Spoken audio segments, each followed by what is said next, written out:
Une centaine d'artistes se produiront cette fin de semaine au festival Osheaga. Mais si on retire les artistes masculins et les groupes mixtes de la programmation, on se retrouve avec une affiche allégée de 75 % de ces noms. Osheaga est loin d'être le seul festival à ne pas atteindre la parité.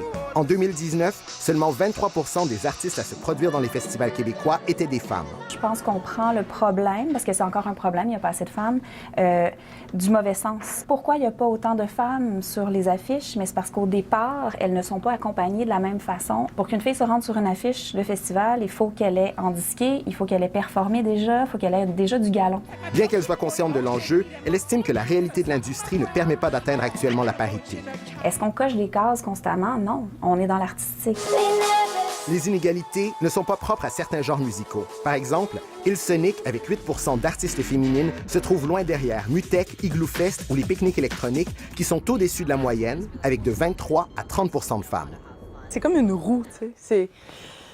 Je comprends les programmateurs de dire qu'il n'y a pas assez d'offres féminines. Mais en fait, ils font partie aussi du problème parce que tant qu'on n'envoie pas des femmes sur des grandes scènes, il n'y a pas de femmes qui se disent qu'ils peuvent le faire.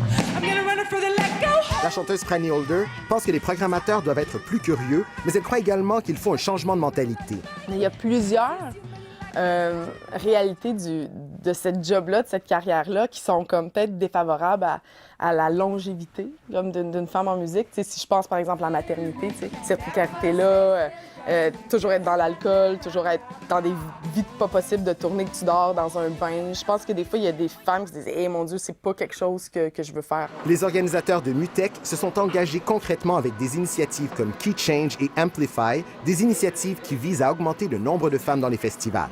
C'est pas que les femmes sont pas là, c'est qu'elles sont pas visibles. Donc, il y a tout un travail qu'on doit faire, non seulement de porter attention, de creuser pour trouver les femmes, mais il faut aussi faire de la place pour que les femmes se rapportent et se sentent confortables dans cet environnement-là.